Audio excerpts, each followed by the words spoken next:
Isa pong malungkot na pagbati sa lahat po ng ating mga subscribers, followers at mga viewers. Ay ganun pa man ay sana ay nasa mabuti pa rin kayong kalagayan at ligtas sa anumang uri ng kapahamakan. At patuloy lang din po ang ating pagdarasal na sana nga po ay ilayo tayo dito sa talagang nalalapit na dilubyong darating sa atin. At sino po ba yung nakapanood ng balita doon sa Channel 7 kagabi? At doon po naman sa hindi pa nakabalita sa or nakapanood sa balita ng Channel 7 kagabi, ay ipaparinig ko na lamang po sa inyo kung ano po yung balita kahapon. At ito na nga po yung sinasabi kong madalas sa inyo na talagang mag-ready na po tayo dahil kung inyo pong natatandaan, mayroon pong sinabi si BBM noon na oras lang na may masaktan na sundalo o Coast Guard dyan sa West Philippine Sea ay gira na ito. At hindi siya papayag na ganun-ganun na lang. So ngayon, nangyari na po ang dapat na mangyari. Mayroon po tayong sundalo na naputulan ng hinlalaki, may nasaktan. So anong ibig sabihin nito? Gira na ito. Anyway, at gusto ko lamang pong iparinig sa inyo muna para sa ganun ay baka sabihin ninyo na gumagawa lang tayo ng kwento rito. Ayan po. Live mula sa GMA Network Center, 20 taon nang nakatutok. 24 oras. Magandang gabi po, Luzon, Visayas at Mindanao. Hindi lang binangga, kundi kinaladkad at binutas ang bangka ng Pilipinas ng mga tauhan ng China Coast Guard. Base sa mga kwento ng dalawang source ng GMA Integrated News. Kaugnayan ang insidenteng ikinasugat ng 7 sundalong Pinoy, kabilang ang isa na naputulan pa ng hinlalaki. Sabi naman ng China, sumampa pa ang kanilang mga tauhan sa bangka. May mga sinamsam din silang baril at hinostage na mga bangka ayon sa isang source. Nakatutok si Joseph Moro. Sa litratong ito na eksklusibong nakuha ng GMA Integrated News, makikita ang isang sundalo ng Philippine Navy na nilalapatan ng lunas. Pasintabi sa mga nanonood, kita sa larawan ang kanyang kamay na napatulan ng hinlalaki. Ang sundalong ito ang isa sa mga nasugatan na magpang-abot ang Philippine Navy at China Coast Guard sa Ayungin kahapon ng madaling araw. Nangyari ito habang nagsasagawa ng rotation and resupply mission ng Philippine Navy sa bahagi ng Ayungin Shoal sa loob ng Exclusive Economic Zone ng Pilipinas. Ang insidenteng ito ang unang banggaan ng China Coast Guard at Philippine Navy matapos ipatupad ng China noong Sabado ang sarili nilang administrative law enforcement procedure na aarestuhin ang mga dayuhang barko na nasa katubigan ng teritoryo raw nila.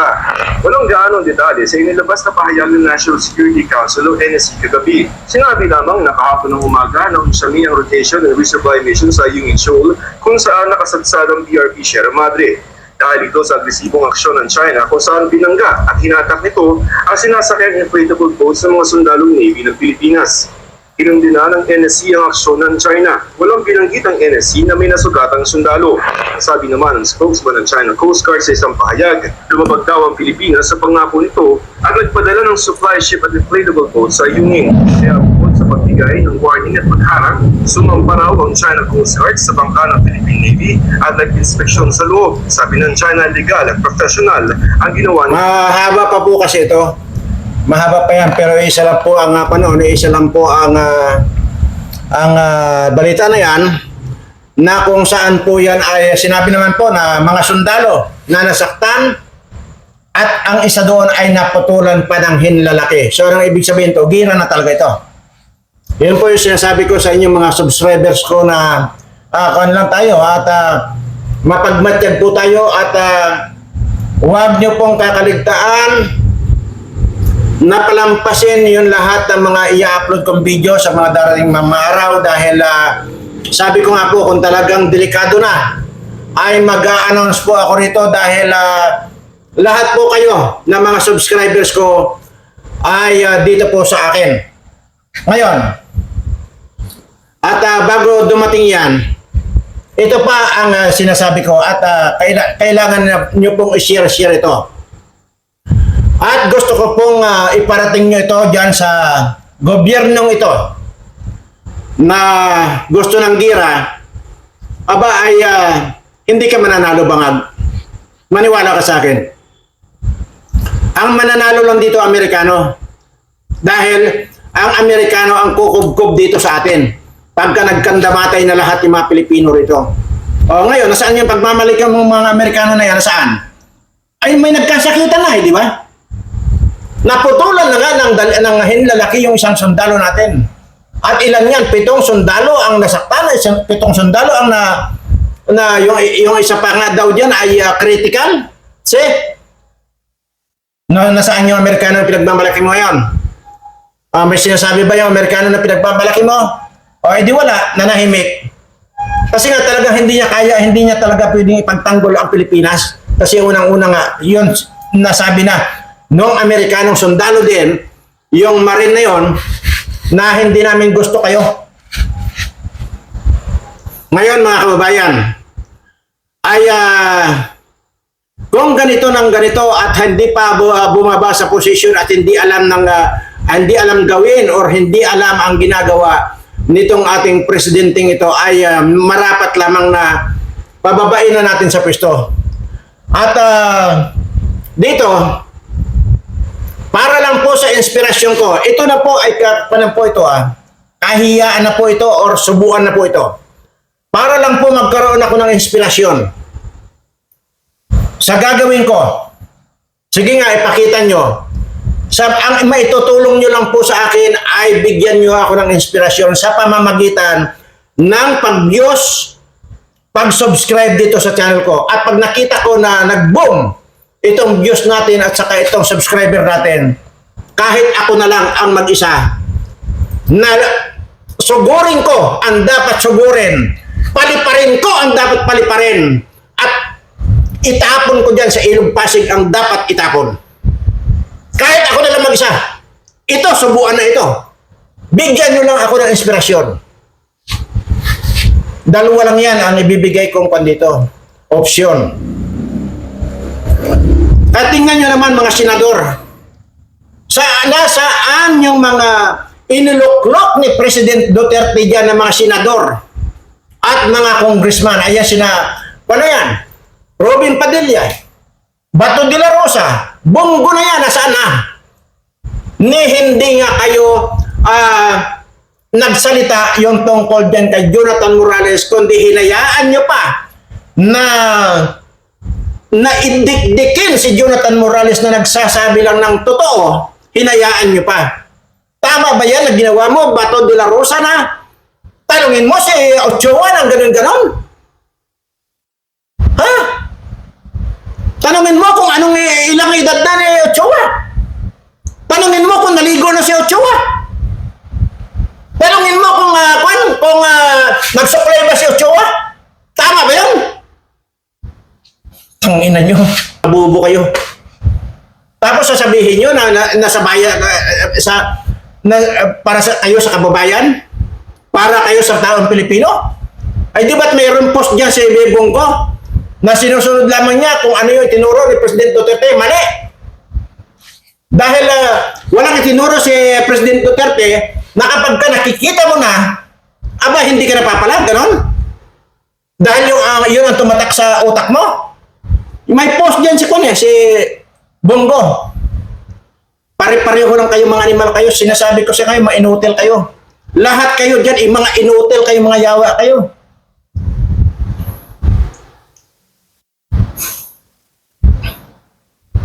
Pangalawang opsyon, kaya nga mga kababayan, ito i-share nyo na. Kung maaring itag nyo na ito sa dapat nyong itag. Pangalawang opsyon, abusado na itong China. Gusto nyo ba na matapos na ang problema nitong China na ito? Magkano ang ginagastos natin dito sa West Philippines? Hindi ba trilyon ang ginagastos ng mga sundalo, mga kung ano pang mga Coast Guard yan, ano pang mga gastos yan? Trilyon po ang pinag-usapan, wala pong bilyon, trilyon. Yan po. Pangalawang, kaya ko lang po dinidiscuss ito, pinapaalala ko lang po sa inyo na ganun kalaki ang ginagastos natin dito para lang bantayan niyang West Philippines na kung saan naman yung mga ibang kurap, lalo na yung dating mga putang ina mga nandun pa na nag-negotiate pa sa China dati, kamalay-malay natin mayroon ng man-made island na ginawa dyan. Ito na yung second option na bibigay ko dito sa gobyernong ito. Kaya nga po mga kababayan, ito sabi ko nga po, itag nyo na para matapos na ang problema ito. Para hindi na umabot sa gira. Dahil titiyakin ko po, pagka umabot sa girang ito, wala pong matitira, maniwala po kayo. Ang matitira lang po rito yung mga subscribers ko. Papaano na yung mga hindi subscribe? Papaano na yung hindi nakaalam nitong channel ko? Papaano na yung mga walang cellphone na hindi nakapag-subscribe sa channel ko? Di mamamatay lang. Kaya po kayo na nandito, makapanood itong video ito, itag nyo na. Tapusin na natin ang problema dyan sa China. Ako ang tatapos. Sa isang kondisyon. Iisa lang naman po ang kondisyon ko. Sa lahat po ng gagawin ko, iisa lang. Sa lahat ng i-offer kong serbisyo ko, iisa lang ang kondisyon ko. Para lang dito sa mga kapwa ko Pilipino. Ang kondisyon ko dito, ipaalam nyo na. Dahil nga trilyon-trilyon ang ginagastos dyan, yung trilyon-trilyon ang ginagastos dyan sa West Philippines na yan, ay bigyan lang ng tig-1 milyon bawat Pilipino. Yun lang ang kondisyon ko. Tapos ang problema dyan. Sa anong paraan ko tatapusin yan? Mamaya i-discuss ko sa inyo. Tanginan nyo. Maging kayo, pipilipitin ko na yung mga liig niyo. Ilalagay ko na yung liig niyo sa likod niyo. Maniwala kayo sa akin. Makuha kayo sa tingin. Pipilipitin ko, malalakihin ko pa yung mga bayag ninyo dyan sa Senado na isang mga senador kayo dyan. Hanggang sa hindi na kayo makatayo, kundi uupo na lang kayo habang buhay dyan sa upuan ninyo dahil sa laki na ng mga bayag ninyo. Buwa ka ng ina nyo.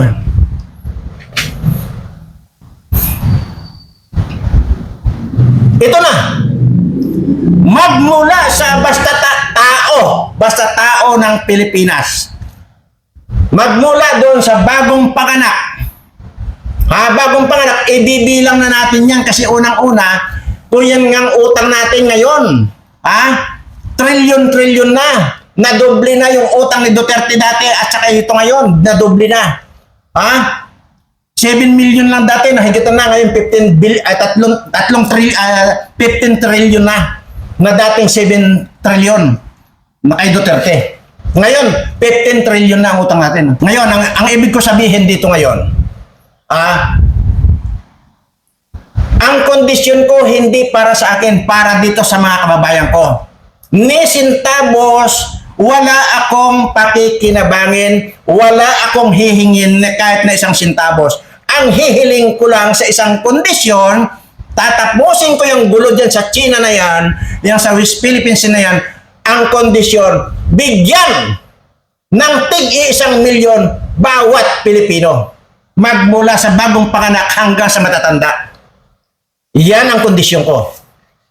Tapos yan, kung kinakailangan na dyan mismo sa West Philippines, patatayuin ko ang estatwa ni Xi Jinping, gagawin ko.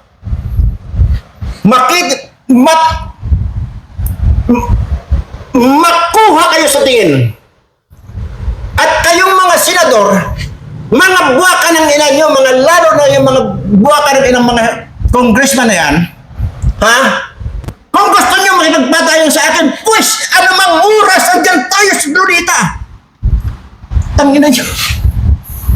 Isusubo nyo itong mga kababayan ko, dyan sa gira na yan, walang kalaban-laban.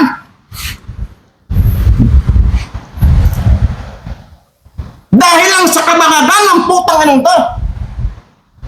Ganon. Buisit kayo.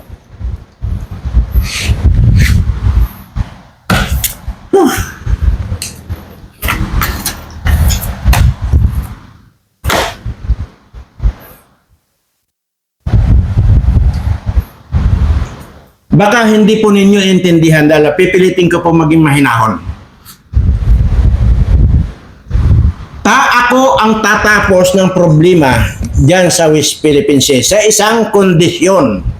Ang kondisyon ko lang, lahat ng tao na Pilipino mula dito sa pagpapanganak, ibigay ang tig-1,000,000.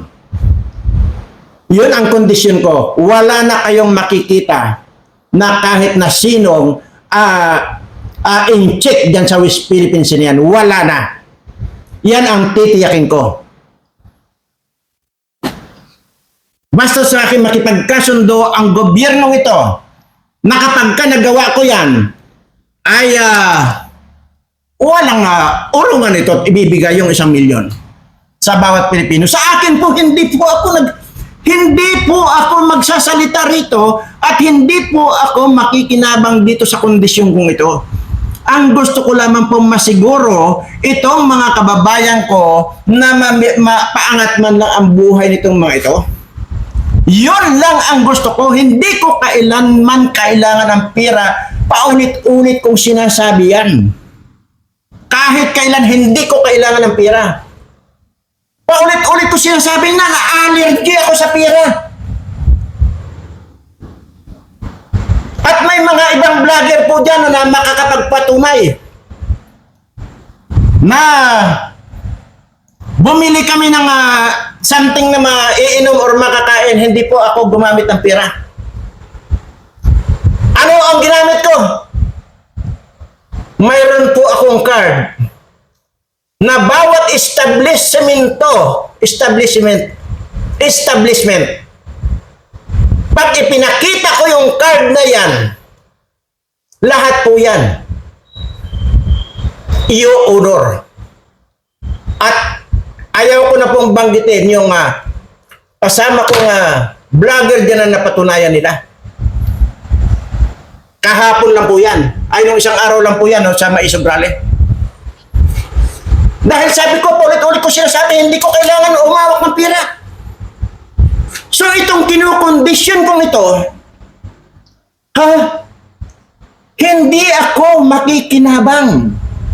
Ang gusto kong mangyari dito ngayon, sa halip na gastusin nyo dyan sa West Philippine Sea, yung pira ng bayan na trilyon-trilyon ang ginagastos ninyo sa pagbili ng armas, pagbili ng barko, pagbili ng kung ano-ano, na trilyon-trilyon ibigay na dito sa aking mga kababayan. Ngayon, kung gusto nyo nang mapatunayan muna, edi sige, gagawin ko. I-call nyo lang ito, pero dapat may assurance ito na pagkatapos kong magawa yan, ay ibigay ninyo. Dahil kung hindi nyo ibigay, mapipisti kayo. Sisiguraduhin ko na, pisti na kayo lahat. Tutumba na lang kayo dyan. Napakabait ko pa. Dahil kung hindi ako mabait, dapat sana yung mga nakikita ko na mga kawalang hiyaan ninyo, dapat sana nakalibing na kayo ngayon. Ang problema ko dito ngayon, yung maraming tao madadamay na walang kinalaman. Pero kung papatayin nyo rin lang itong mga kababayan ko, kung kayo na mismo ang pumapatay sa kababayan ko, ako nang papatay sa inyo. Anong gusto nyo? Dalawa lang naman yan eh. Una, sinasabi ko,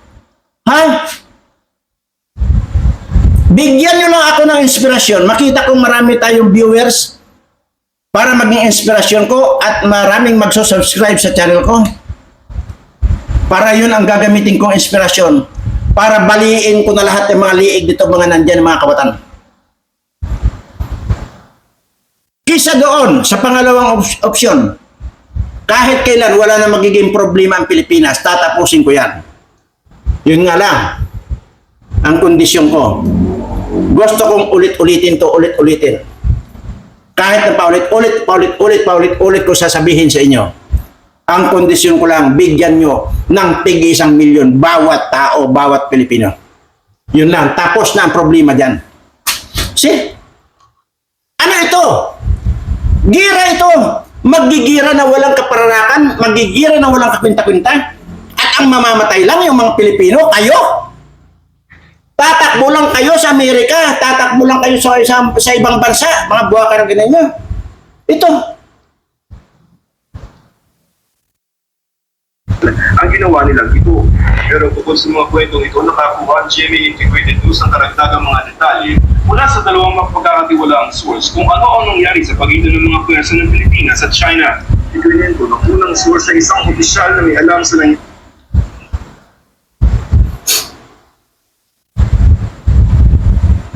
Tinamaan ng kidlat. Bawas sigil sa kuryente ngayong Hunyo, inanunsyo ng Meral. Anunsyo ng Meral o sa kalit na pagtaas. Pero meron tayong aabangang upward Armed Forces of the Philippines na isang sundalo mula sa Philippine Navy. So, isa sa mga nasugatan na magpag-abot ang Yan ha. Ulitin ko lang.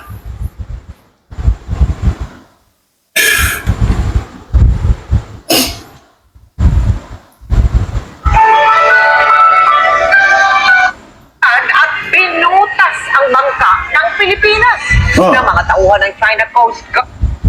base yan sa mga kwento ng dalawang Tangin naman to.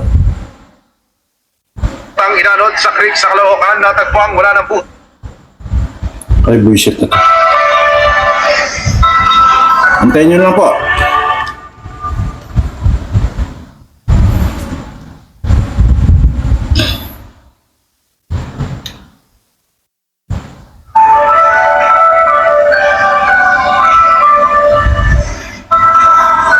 Sabi ko nga po, hindi ako sanay talaga rito eh. Mga ganito-ganito eh. Yung iba, ang gagaling nila. Pilindot lang nila, yun na. Ay, ito po.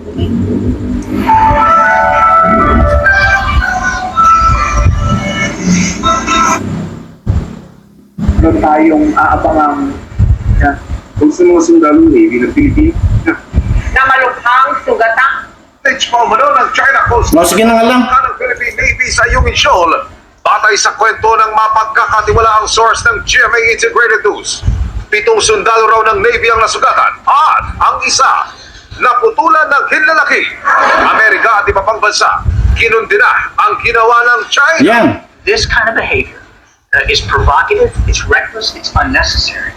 Ano ang... Batang inanod sa creek sa Caloocan. Ano ang mga- natagpuan wala ng buhay sa Ano ang mangyayari doon sa kundi-kundi na yan? nanay. Ha? Kukundinahin ng Amerika, ganun lang? Ano ang mangyayari dyan sa kundi-kundi na yan? Puro ganyan na lang? Puro kayabangan? Ano ang magagawa niya na kundi-kundi na? Kundinahin mo ng kundinahin yan. Hindi na nga naniniwala si Inchik dyan eh, si China eh. Oh, di ba? Naputulan na. Tangina. 7 sundalo ang nasaktan. Kabilang yung naputulan ng kwan. Gira ito. Gira ito. Kaya bago pa lang mangyari ang girang ito, dapat ito lusobin na. Para pababain na sa pwesto, hindi niya kaya. Hindi niya kaya. Hindi niya kaya magpatakbo ng gobyerno. Pababain na. Ngayon, ito, ang kwan ko, dahil sa may post si Bongo dyan, na ang sinasabi ni Bongo ay kung ano raw yung itinuro ni President Duterte, yun daw ang sinusunod niya. Naunahin daw muna yung mga tao. Ay, ito na nga, napipinto na nga yung mamamatay na yung mga tao eh. Kung talagang may malasakit ka, Bongo, kayong dalawa ni Bato de la Rosa, isalin mo na si Robin Padilla. Ha?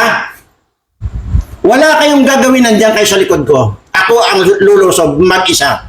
Nandiyan kayo sa likuran ko. Ang gawin nyo lang, itaas nyo lang ang placard na sinasabihin nyo na, baba ka na lang BBM. Hindi mo kayang patakbuhin. Ang gobyerno, mamamatay lang ang Pilipino. Yun lang ang placard mong gagawin. Susunod kayo sa akin. Kahit na nakaagwat kayo, ako ang una. Ako ang makikipag-usap dyan. Ako ang haharap dyan. Kayo naman mga netizen, hindi ko na kailangan na kayo pa magsama-sama sa akin, hindi na. Tama na itong si Bongo at saka si De La Rosa nga nasa likod ko. Kasi unang-una hindi ko na kaya, hindi na kailangan yung maramihan pa. Kaya nga yung analyze ko rito ngayon, hindi na kailangan yung kung ano-ano pang mga rally. Hindi na. Ako lang at saka si Bongo lang nasa likod ko at saka si De La Rosa, sapat na. Sobrang sapat na yan. Magtama lang ang tingin namin, magtama lang. Tumama lang ang tingin namin. Sisiguraduhin ko sa inyo, parang manok na labuyo yan, nalilipad yan sa kagubatan. Maniwala kayo sa akin. Ako wala akong armas na dadalhin ano. Kaya sabi ko nga sa inyo, kahit naharangan nila ako ng kanyon dyan eh.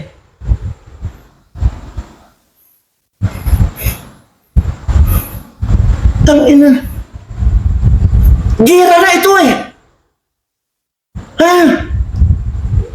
Ito na yung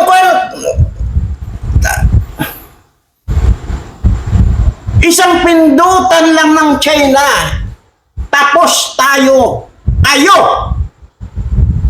Yang mga yan, hindi yan kasi alam na nila oras na nandyan na yung gira, maglalargahan na, may mga eroplano yan, may mga helicopter yan eh. Ay papaano itong mga kababayan ko? Di para lang nilatigo na bayawak itong mga kababayan ko. Ganon lang kasimple isipin yun.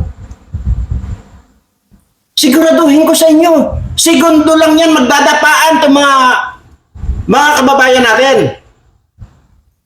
Kaya nga mga kababayan ko, mga subscriber ko, maswerte kayo. Ito na yung sinasabi kong maswerte kayo. Nakilala nyo ako. Nakapag-subscribe kayo sa channel ko dahil ito yung sinasabi ko dati. Na maswerte kayo. Hindi pa man, sunerte na kayo dahil dito. Dahil tiyak na ang kaligtasan ninyo. Wala yan, hindi papasok yung virus nila yan. Ay ano na lang yun? Papaano na lang yung mga kababayan ko na hindi nakapag-subscribe man, di wala na. Tanginan nyo. Puro ang bukang bibig ninyo para kayo sa taong bayan. Sige nga, ipakita nyo nga sa akin. Ayong mga nandyan, mga senador ng mga tinulungan ng Duterte, tapos kayo, tinatalikuran nyo si Duterte. Wala kayong pare-pares kayo, mga walang utang na loob ng animal kayo. Gaya rin yung bangag na yan, hindi ba't grabe yung pagtulong ni Pastor Kibuloy dyan. Maging yung debate, kunwari na yun dyan sa Okada na yan, sinabi ko na yan sa inyo na binayaran yan ni Pastor Kibuloy ng kanyang pera. 5,000 bawat tao. Ilang libo yung dumating doon? Isipin nyo nga, sa tigli 5,000 bawat isang tao. Walang utang na loob. Ganon din itong sina Bongo na yan, sina Bato de la Rosa na yan, Robin Padilla na yan, itong si Tolentino na yan. Walang mga sinasabi ito. Ay baka tunawin ko na lang yung mga bayag ninyo. Dalawa lang yan, either tunawin ko ang mga bayag ninyo or palubuhin ko yan na para hindi na kayo makaalis dyan sa upuan ninyo. Total, wala rin naman kayo silbi sa taong bayan, mga inutil ka kayo, di ba? Inutil kayo. Alam nyo na yung mga kamalian, alam nyo na yung mga nakawan sa gobyerno ito. Parte ba kayo ng nakawan sa gobyerno ito? Kaya hindi kayo nagsasalita ng mga buwa karang gawin ko na lang kaya kayong pipi. Pauurungin ko na lang kaya yung mga dila ninyo para hindi na talaga kayo matutal yung mga pagsalita. Buisit kayo. Ang kakapal ng pagbumukha ninyo. Wala na kayong ginawa kundi ang mga magpahirap lalo din sa mga kababayan ko.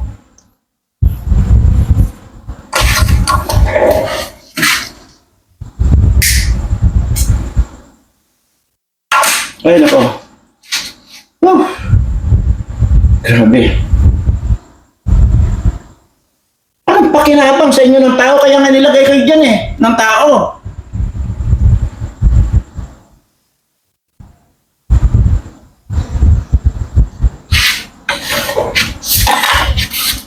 Dahil akala ng tao, akala ng mga Pilipino, kaya kayo nilagay dyan dahil makakatulong kayo sa kanila. Ay hindi, isa pala kayong pahirap din sa taong bayan. Contributor kayo ng pagpapahirap sa ating mga kababayan. Anong silbi pa ninyo? Mga inutil kayo.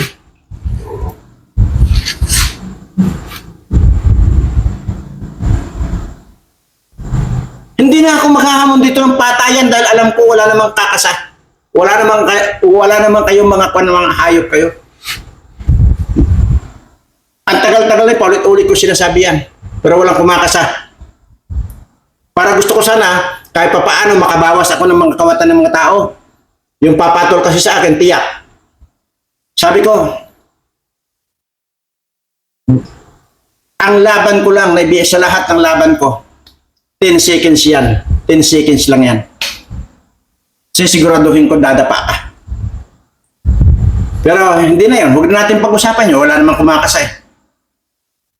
Ito na lang ang sinasabi ko. Sige, dahil wala rin lang kumakasa, sige, bahala na sa darating ng araw. At kung ano man yung gagawin sa akin ng ating Panginoon at ilagay ako dyan, doon ko na lang kayo lilipulin lahat. Pero pangsamantala ngayon, para maiiwas dito sa tiyak na kamatayan itong mga kababayan ko, yung kondisyon ko ang gusto kong tanggapin ninyo.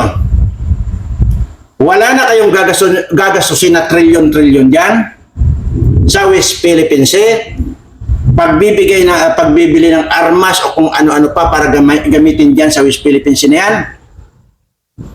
Wala na kayong makikitang kahit na sinong Chinese ang nandyan o maging ibang bansa, wala na kayong makikita. Ibig sabihin, malaya na ang ating mga kababayan na nandyan. At yung mga ibang bansa, payagan natin mga isda dyan, kung mga isda lang. Sige lang. Pero, yung sasabihin na gigipitan pa kayo ng China, or pagbabawalan pa tayo ng China dyan sa sariling atin, yun ang sinasabi ko na ito na, yung gira na. Ito na, napipinto na. Isang kalabit na lang.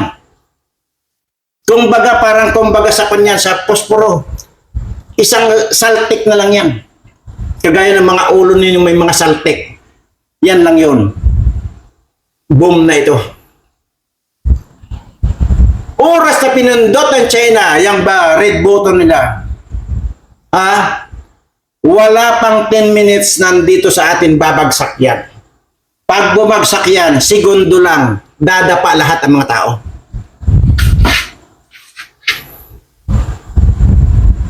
Kaya nga mga kababayan ko, kayo na. Ito naman ang obligasyon ninyo. Either itag ninyo or ikon ninyo, sabihin nyo na para malaman nila itong video kong ito. Nasabi ko na po kanina, oras lang na magtama lang na yung mata namin ni Xi Jinping. Titiyakin ko. Hindi magkaintindihan niyan kung saan susuot na butas yan. Maging kayo, yung mga kawatan dyan, sinasabi ko lang magtama lang yung tingin natin para kayong mga labuyo, lilipad kayo sa kagubatan. Mamili kayo kung ano ang gugustuhin nyo. Dahil ako, napipikang-pika na ako sa inyo mga hayop kayo. Yung trilyon-trilyon na ginagastos dyan, uulitin ko na naman. Bigyan lahat ng tig 1 milyon bawat Pilipino, maging yung bagong silang na sanggol. Kasi Pilipino rin yan, tao rin yan. Bigyan ng tig 1 milyon yan. Wala akong pakialam kung dyan sa isang pamilya ay 10 sila, di 10 milyon. Basta ang pinag-uusapan dito ngayon, bawat Pilipino na isinilang dito sa atin, basta ikaw ay pinanganak na isang Pilipino, dapat mabigyan ng tig 1 milyon. Yan ang kondisyon ko. tatapusin ko ang problema ng China. Gusto kong liwanagin sa inyo papaano. Ngayon, i-ready ninyo yung perang ibibigay ninyo sa mga kababayan ko. I-ready nyo.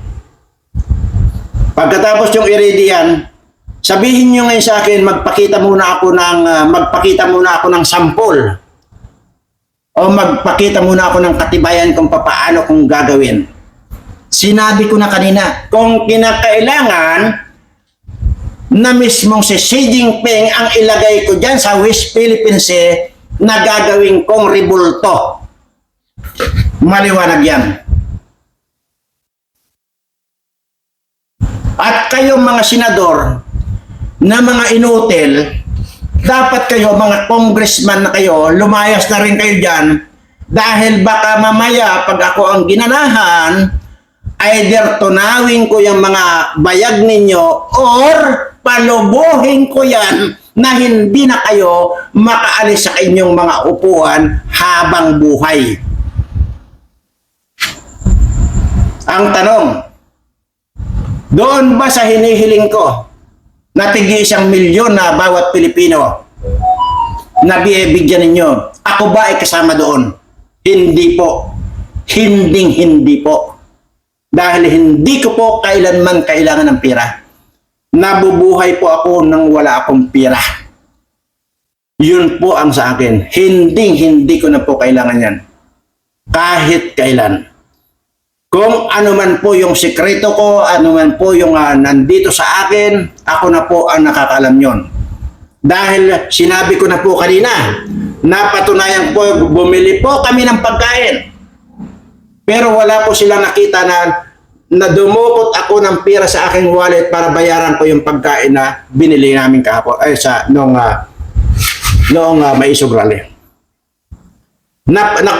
Na-observe po nila yan. Hindi po ako gumamit ng pera. Sinabi ko na po kanina, dito sa buong mundo, dito sa atin nagsisimula yung nagkaroon ka ng ipapakita mo lang kahit saang establishmento, tatanggapin yung card na ipapakita ko. Card ba ng bangko yun? Hindi po. Dahil nga sinabi ko na po sa inyo, hindi ako pwedeng magdeposito sa bangko dahil alam ko na kapag alam nila na ikaw ay isang taong maraming pera na dineposito sa bangko, lilikumin lang ng gobyerno mga kawatan. O, tingnan nyo ito si Go. Mayor Go, malapit na. Isisequester yung kayamanan yan. O, ako naman kasi, bata pa ako noon, alam ko na yan. Alam kong darating yan. Kaya hindi ako gumagamit ng pera. Ina nyo. Dito nga sa card ibibigay ko lang sa isang establishmento kahit ano pa yan. Tinatanggap yan na walang para kimi-kimi. Walang tanong, there is no question asked. Oh.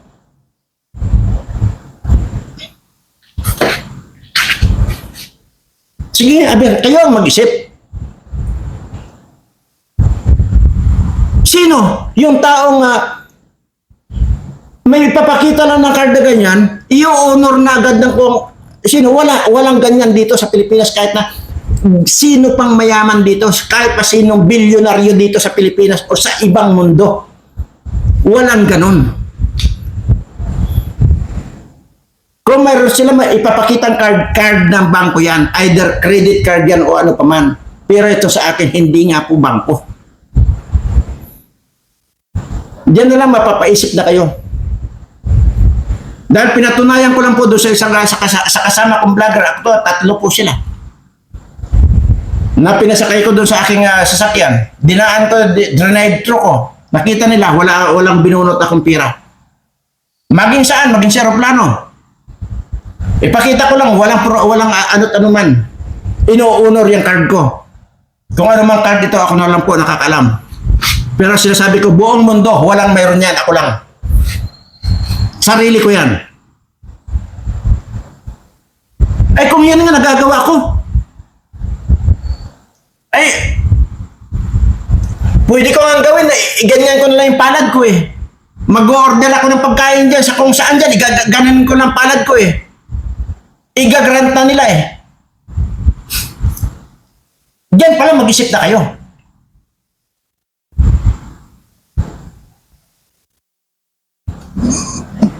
Ay kung yung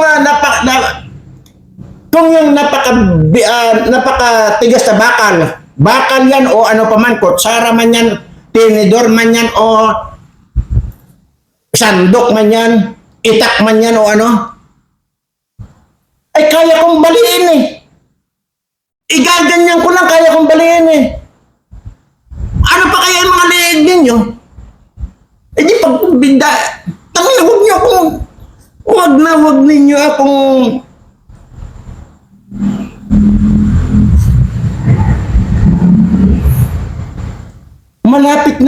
malapit na akong puno sa inyo mga hype. Wina-warningan ko na kayo.